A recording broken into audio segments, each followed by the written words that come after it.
Welcome back to AMTV News. I'm your anchor, Topher Morrison. It's Wednesday, December 19, 2012.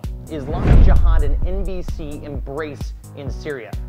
NBC's senior foreign correspondent, Richard Engel, became a part of the news, and if not, possibly part of the propaganda. As Spencer Ackerman of Danger Room reports, when Americans encounter jihadi groups in war zones, it can often mean captivity or even execution. Except in Syria, where they just rescued Richard Engel from a days-long ordeal. Characterizing it as psychological torture, Engel was allegedly subject to mock executions at the hands of Shia militants loyal to Bashar al-Assad. After 5 days, Engel and crew were rescued blindfolded after surviving a gun battle unscathed, which left others dead. Great escape aside, they were rescued by Ahrar al-Sham, a Islamic fundamentalist brigade home to many foreign jihadis, reports the Associated Press. While it all may seem like a fox rescuing a hen, the story has a kicker. According to Danger Room, Engel just by chance ran into a group of rebels that just so happened to be one of the most prolific jihadi groups on YouTube, whose tactics were clearly developed in Iraq, no doubt fine-tuned against US troops. Who are these Shia militants again? And tell me, does this look like a man who spent a week in psychological torture? I don't know what Richard Engel's home life is like, but evidently it's tough enough to prepare him for his morning news brief, the one he gave literally the day of his release. Is Italy really ready to leave the Eurozone? What is copper in color? Has a terrible hairline, and reminds everyone of Mayor Bloomberg's long-lost Italian cousin. And for more than a billion reasons. That's right, Silvio Berlusconi, evidently not done leading his country into financial occupation and most assuredly not done parading his 28-year-old bombshell about town. Berlusconi, after announcing he will run for prime minister yet again after being forced to resign from that post, not 12 months ago because of a knack for mismanagement, has warned Italy will be forced to leave the Eurozone and assume the lira once again, if the European Central Bank's powers as lender of last resort are not strengthened even after it recently took over control of 6,000 banks across the continent. How Italy has made it this far without an omnipotent central bank based in Frankfurt, Germany is anyone's guess. But it's official. It's Groundhog's Day in Italy, where every day is the same. Debts keep rising, and power is constantly seceded to foreign lands, and where The Hobbit, an unexpected journey, is always playing. And oh yeah, where this happens.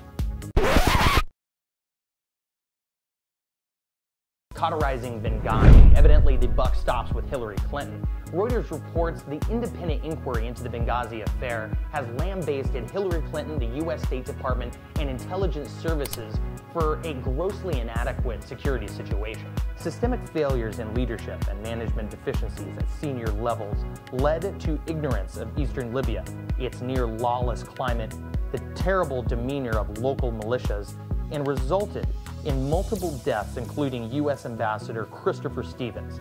While this all may be true and justly appraises the bureaucratic mess in Libya, the investigation and its conclusion eliminate one important issue. The fact that the U.S. government, Barack Obama and company, backed these very same Libyan rebels, Al-Qaeda affiliates, and now ship their guns along with these very same rebels to the rebellion in Syria against Bashar al-Assad. When it comes to Christopher Stevens and attacks on U.S. interests, this is evidently the cost of U.S. foreign policy. A cost we all have to bear long after politicians have left us. The NRA's meaningful contribution to stem gun violence. Why is everyone running around saying Obama's gonna take our guns and rip up the Second Amendment? The dirty little secret is, he's the best salesman we got. Business is a booming. Point in case, the assault weapons ban, which didn't really work out the last time they tried it, involves limiting the clip size.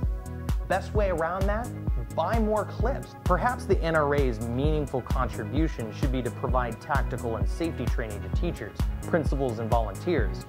First gun is on us? These teachers often are responsible for hundreds, if not thousands of kids, Why pay for police and pensions when school systems have a veritable unionized army at their disposal? On this day in history in 1776, Thomas Paine released The American Crisis. These are the times that try men's souls is the first line of the first pamphlet of 13 Thomas Paine released under the pseudonym Common Sense to a nascent nation and a continental army fighting against the British crown.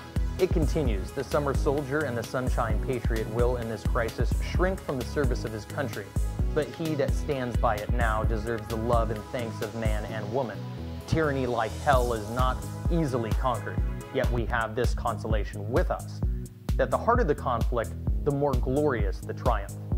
This couldn't be more appropriate as we face some uphill battles economically and socially in our country.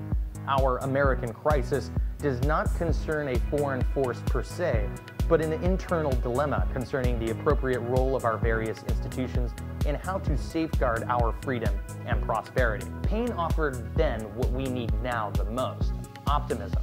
For though the flame of liberty may sometimes cease to shine, the coal can never expire. Remember to like, comment, and share while we capture every corner of the alternative media. Watch AMTV News Monday through Friday. For more videos like these, visit amtvmedia.com, home of the AMTV network, the voice of independence.